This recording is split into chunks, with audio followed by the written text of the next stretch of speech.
So we're going to a positive, like I told you earlier, we have output gap, which can be either positive or negative.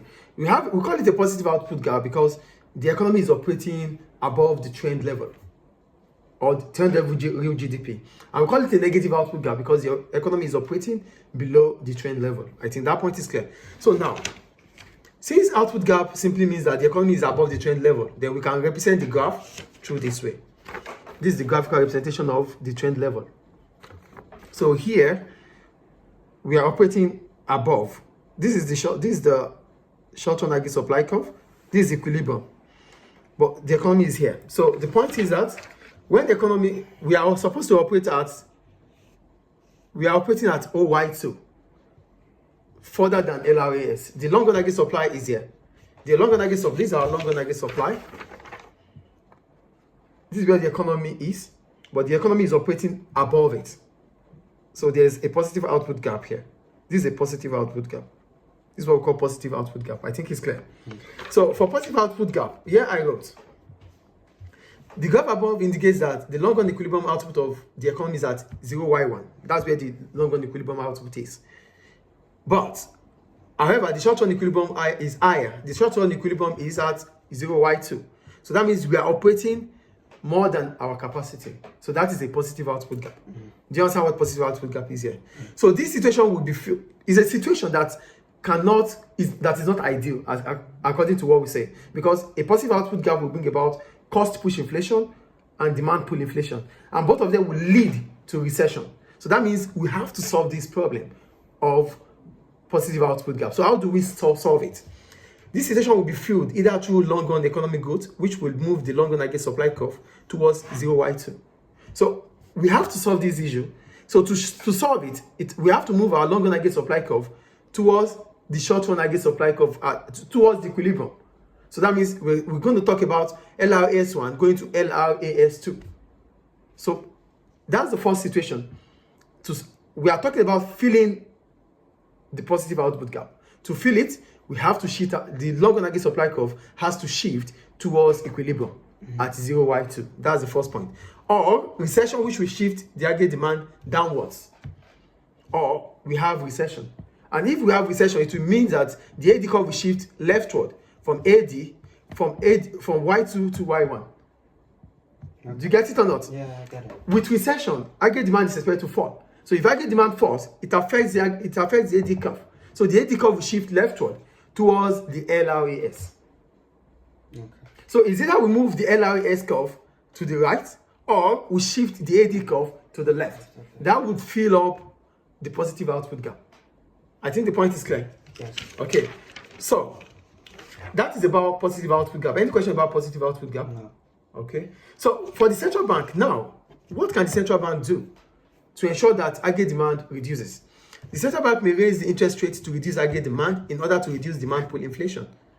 So I said earlier that with positive output gap, it may bring about demand pull inflation. So if government wants to solve, because the central bank has an inflationary target. So if the central bank of a country, if the central bank of Libya understands that it is unable to anchor the inflation, so it means it has to increase its interest rate. So increasing the interest rate means the cost for borrowing would increase. And if the cost for borrowing increases, consumption would fall.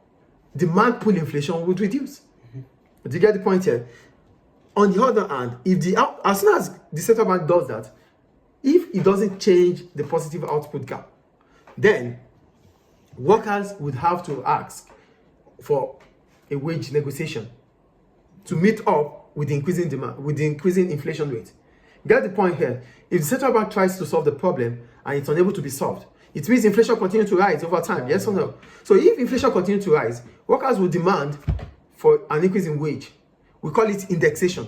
We talked about it previously. Okay. So if workers demand for increase in wages, this will increase the cost of production for firms. That will lead to cost push inflation. And if there's cost push inflation, it means that this will increase the cost in the economy, shifting the supply curve upward. So the supply curve will shift upward from SRAS to LRAS1. Do you get it now? Mm-hmm. So if that happens, then the economy will go back to its strength. Get the point here. Using demand pull inflation, if it doesn't solve the problem, then workers will demand for more wage to meet up with or to maintain their level of consumption. So to maintain their level of consumption, they have to increase, the employers have to increase their pay. So increasing their pay increases the cost of production for employers, shifting the short-run aggregate supply curve leftward. Do you understand? So as soon as the short-run aggregate supply shifts leftward, then it will come back to this. It will come back to the trend of growth of rates. Is it clear? Yeah. So the point I'm making is this. Look, to come back to, this is a positive output gap. This is the positive output gap, right? Yes. So to fill in this position, the long-run aggregate supply curve will shift towards this side. This will become LRAS1 and this will be LRAS2. That will fill up the position. Another way is to reduce aggregate demand. To reduce aggregate demand, recession has to occur in the economy. And for recession to occur, the central bank has to increase the interest rate. An increase in interest rate reduces the cost for increases the cost for borrowing. So that would reduce demand For borrowing. demand for goods. So demand pull inflation would reduce. That will shift aggregate demand left from AD1, from AD2, this is AD2, SRS2, from AD2 to AD1. That makes it to go back to the trend level.